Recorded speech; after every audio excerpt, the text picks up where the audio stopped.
Nitong buwan lamang ay nagpahayag ang Department of National Defense na gusto nilang gawin ang mga bagong warships ng Philippine Navy dito sa ating bansa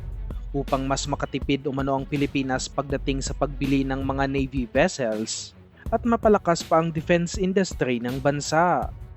Sa kasalukuyan, ang mga Navy vessels na nagawa pa lamang sa Pilipinas ay ang mga fast attack craft katulad na lang ng MPAC Mark III vessel na gawa ng PropMech Corporation na isang lokal na kumpanya at bawat MPAC ay nagkakahalaga lamang ng 90 milyon pesos. Armado ang mga ito ng isang mini Typhoon weapon station na isang remote controlled unit na mayroong 12.7mm heavy machine gun, dalawang 7.62mm machine gun sa magkabilang gilid, at ang main weapon nito na dalawang Spike ER missiles na may range ng nasa 10 kilometers. Maliban dito, nagsagawa na rin ng technology transfer ang Israel sa Pilipinas para makagawa ang bansa ng mga Shaldag Mark V fast attack craft o tinatawag natin dito na mga Acero class na 2 beses na mas malaki kumpara sa mga MPAC at kayang magdala ng aabot sa 8 Spike and Loss missiles na may range ng nasa 32 kilometers.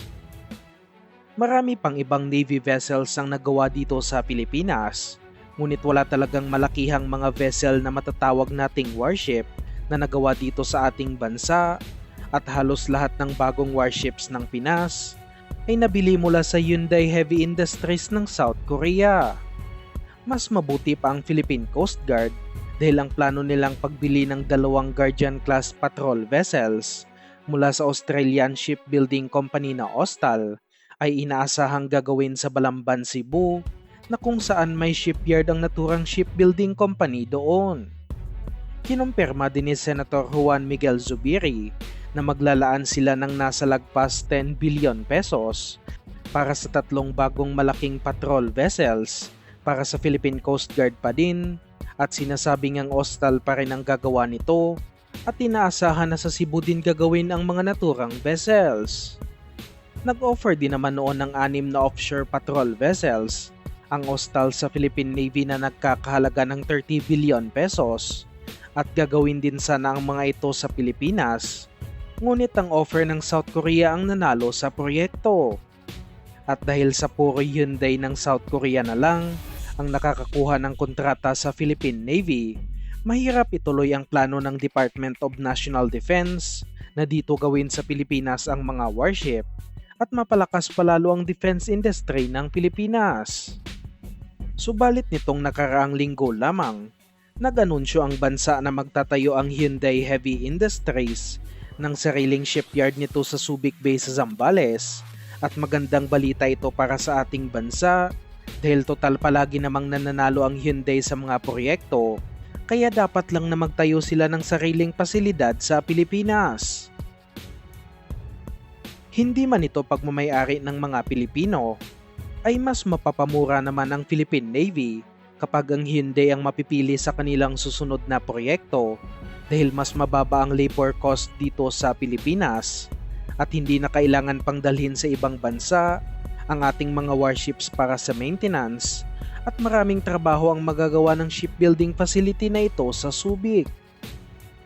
Sa kasalukuyan, mayroong nasa 8 warships na in-order ang Philippine Navy mula sa Hyundai na kung saan 2 dito ay guided missile corvettes at ang 6 naman ay mga offshore patrol vessels na may halagang nasa 58 billion pesos. At ngayong Horizon 3, pinaplano pa ng Navy na magkaroon ng karagdagang guided missile frigates na mas malaki at mas maraming armas upang mas mapalakas pa ang pangdepensa sa West Philippine Sea. Kung ating titignan ang mga produkto ng Hyundai, isa sa maaari nilang i-offer para sa ating Navy ay ang mga HDF 4000 frigate design o mas kilala sa tawag na Chungnam class frigate ng South Korean Navy na isa sa kanilang mga bagong gawang warship. Bawat isang warship ay may halagang nasa $300 million o nasa lagpas 17 billion pesos. Ngunit inaasahang mas mahal pa ang export price nito dahil mas mahal ang presyo nito kapag sa ibang bansa binibenta ang isang warship. Ngunit kapag ginawa ang warship dito sa ating bansa, ay inaasahang hindi rin magiging sobrang kamahalan ang mga HDF-4000 na magiging pasok sa budget ng ating Philippine Navy. Isa na talaga itong totoong frigate kung ikukumpara sa ating mga Rizal class dahil kaya nitong magdala ng aabot sa 40 missiles at mas malaki ang main gun nito na isang 127mm naval gun at gumagamit din ito ng mas malakas na radar system. Ang isa pang may tsansang i-offer ay ang mga HDF 3800 frigate design na isa talaga sa pangunahin nating nakikitang i-offer sa Pilipinas dahil ito din ang aktibong ino-offer ng Hyundai sa ibang bansa at isa din sa kanilang pinakabagong disenyong warship. Kompleto din ang warship na ito sa mga armas, mapa-anti-aircraft man, anti-submarine at mga anti-ship weapons at sinasabing kaya din ito magdala ng nasa 40 missiles. Sinasabing binibenta ito ng South Korea sa Saudi Arabia sa halagang nasa $500 million bawat isa o katumbas ng halagang nasa halos 29 billion pesos. Ngunit kasama ang technology transfer sa kanilang offer at gagawin ang mga warships sa Saudi Arabia. Mas mapapababa pa ang presyo nito para sa Pilipinas dahil hindi naman kasama ang technology transfer at kapag sa Subic gagawin ang mga warships, kaya nakikita nating magandang opsyon din ito para sa ating Navy. Sa ngayon, naghihintay pa tayo ng update mula sa ating gobyerno kung kailan uumpisahan ang mga proyekto ng Philippine Navy at sana'y mas mapabilis pa ito lalo na't kailangan ito sa West Philippine Sea.